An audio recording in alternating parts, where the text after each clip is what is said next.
나에게 위수술을 받았던 비만인들은 모두 살이 빠졌고 나는 영웅이 되었다. 그러나 그들은 1년 후 살이 더 쪄서 돌아왔다. 나는 내가 위선자처럼 느껴졌다. 비만 수술 전문 의사로서 돈도 많이 벌었고 명성도 얻어서 전도 유망했던 그가 왜 하얀 가운의 권위를 벗어던지고 처음부터 공부를 다시 시작했을까요?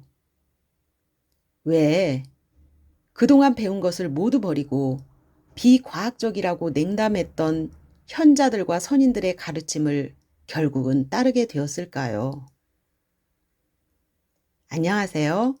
반야의 서재입니다. 오늘 함께 할 책은 비만의 종말입니다.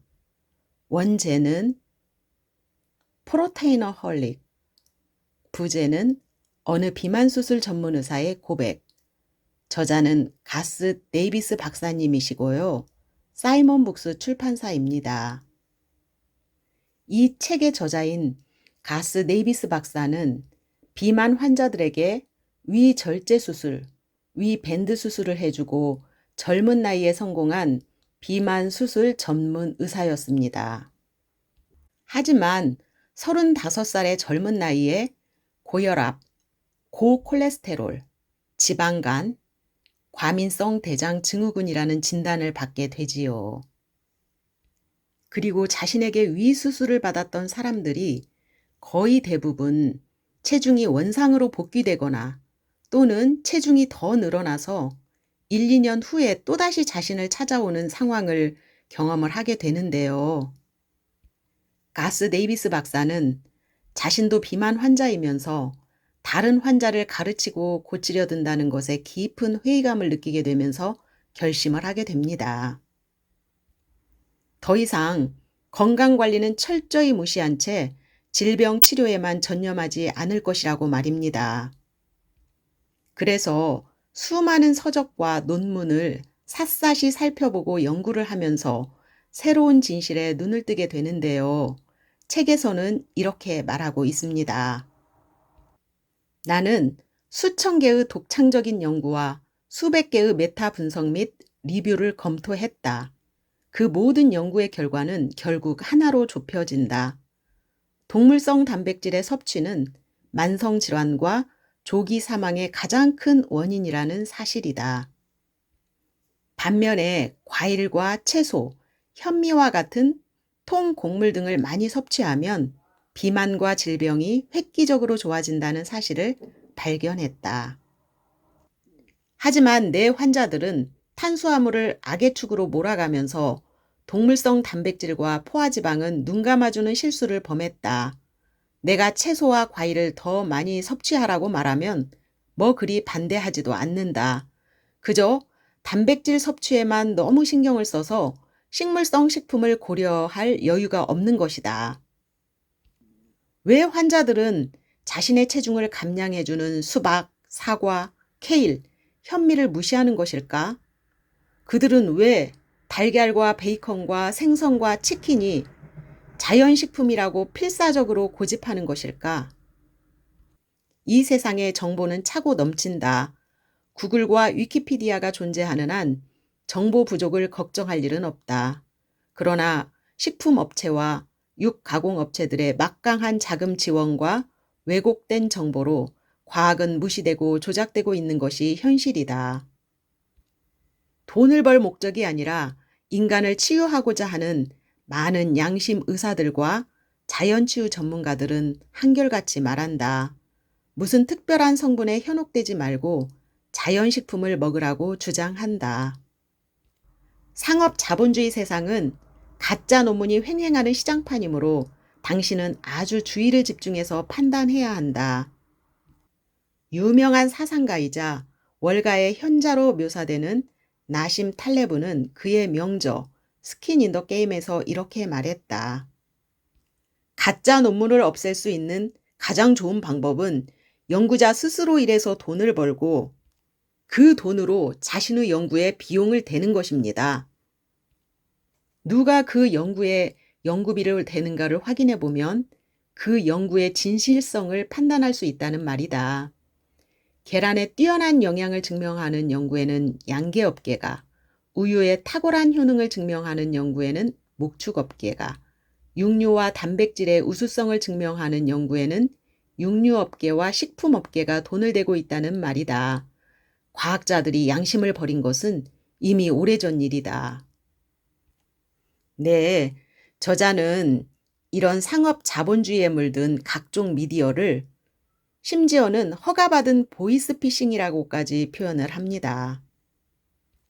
이렇게 진실에 눈을 뜨게 된 가스 네이비스 박사는 이제 돈만 쫓는 의사를 그만두고 비만 환자를 제대로 치료하는 자연식물식을 연구하고 스스로 실천하는 참 의사로 거듭나게 되는데요.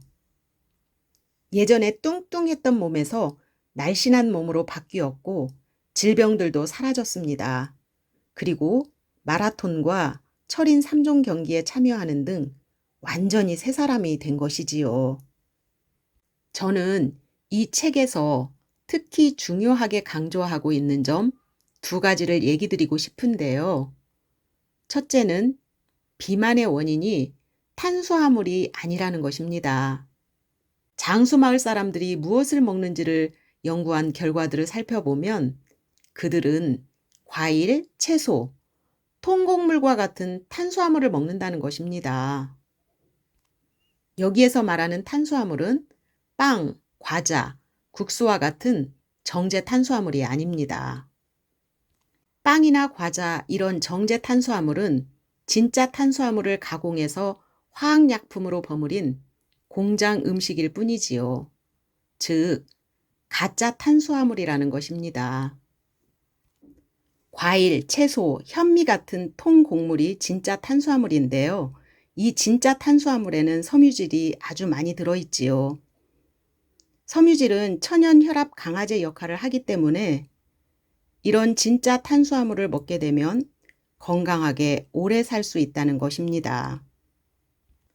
2번째 강조점은 단백질이 많으면 많을수록 좋다는 통념을 바꾸라는 것입니다.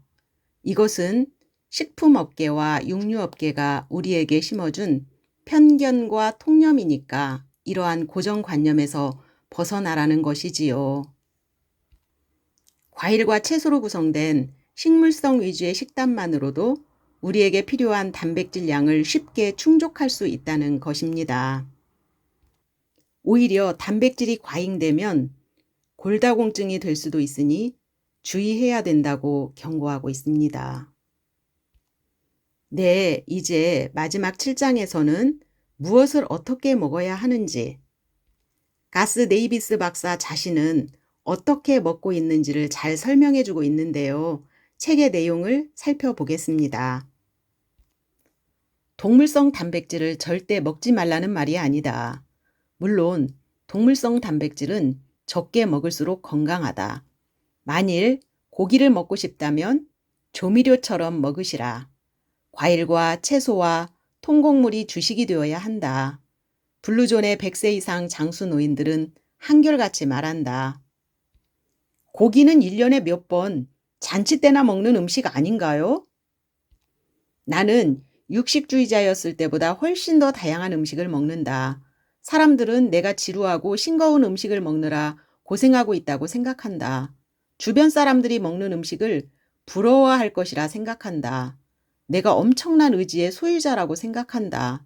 그러나 이것은 전혀 사실이 아니다. 오히려 나는 맛은 물론 영양도 풍부한 다양한 식사를 하고 있다. 무엇보다도 먹고 난 후에 쾌적함이 느껴진다. 속이 더부룩하다거나 졸리다거나 하는 현상은 말끔히 사라졌다. 나이키는 좋은 광고 카피를 썼다. Just do it. 한번 해보시라. 해보지도 않고 이론으로만 반박한다면 당신은 미디어와 제약회사의 먹잇감이 될 수밖에 없다. 과일과 채소와 통곡물에 집중하시라. 나는 바나나, 사과, 배, 복숭아, 키위 등을 하루에 한 번이라도 먹으려 노력한다. 껍질을 벗기지 않고 통째로 먹도록 노력한다. 또한 매일 딸기류의 열매를 한 그릇 정도 먹으려고 노력한다. 때로는 아침 시리얼 위에 얹어 먹기도 한다.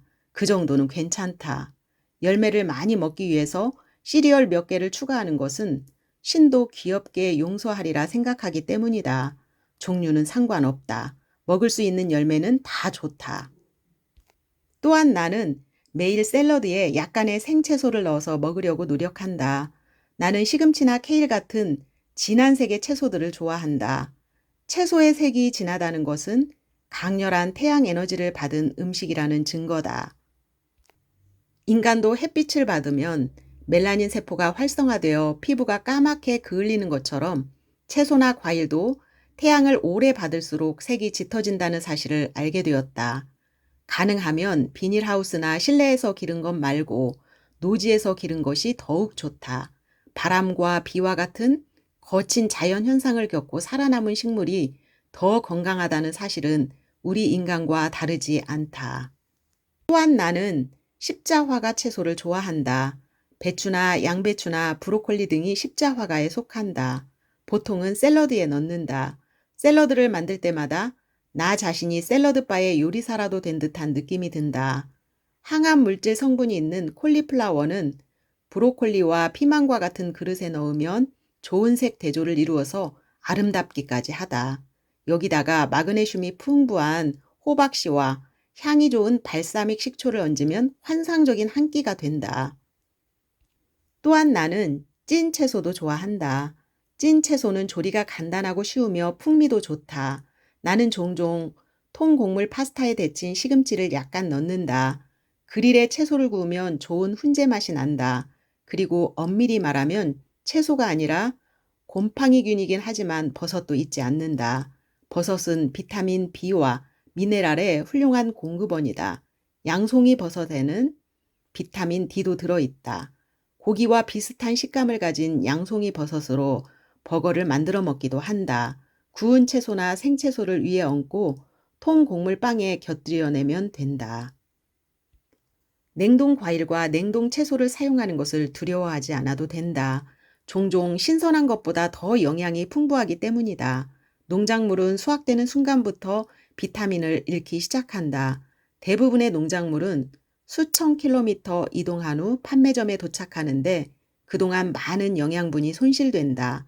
냉동 농산물은 수확이 끝나고 씻은 후에 즉시 냉동함으로 많은 비타민이 그대로 저장되어 있다. 시중에서는 무슨 슈퍼푸드라는 광고가 넘쳐난다. 그러나 대부분은 풍족한 마케팅 예산으로 광고되는 일반 식물일 뿐이다. 물론 블루베리에는 항산화 성분이 많이 들어있다. 그러나 밭에서 막 따온 신선한 블루베리에만 해당된다. 이러한 농작물이 슈퍼푸드라고 제품화가 되면 얘기는 달라진다. 주스로 만들어지면 방부제가 섞인다. 분말로 만들어지면 열처리 되고 또한 각종 화학 합성제가 투하된다. 멀리 떨어진 소비자에게 보내기 위해 병이나 상자에 넣어질 때쯤에는 대부분의 가치를 잃어버린다. 나는 또한 대부분의 상업용 주스를 피한다.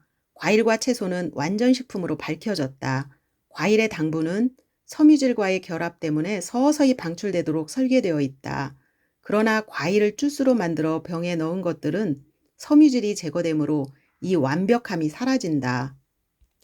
섬유질의 섭취만으로 건강하게 장수할 수 있다는 사실이 밝혀진 지 오래다. 과일과 채소와 통곡물에는 단백질을 합성하는 아미노산이 차고도 넘친다.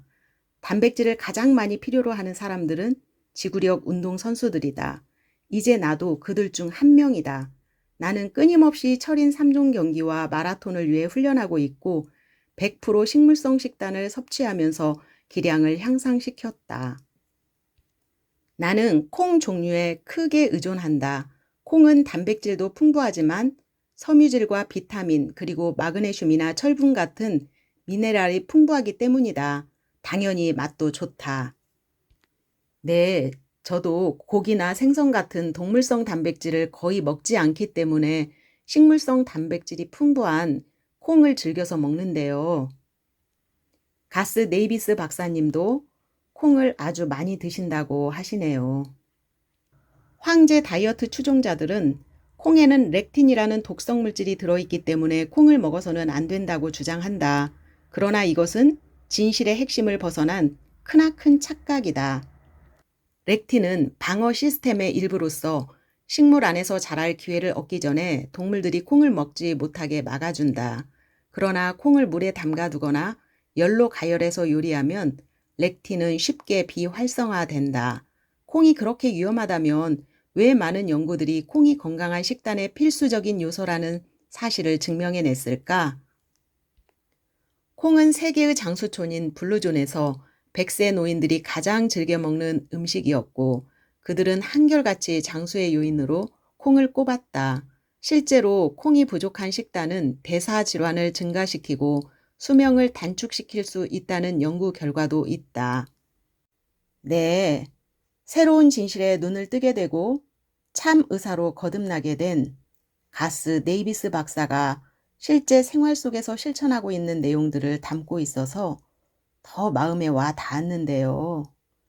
비만과 만성질환 등의 질병들을 극복하는 좋은 내용들이 잘 설명되어 있으니 여러분들도 책을 읽어보시고 참고하시면 도움이 많이 될 것 같습니다.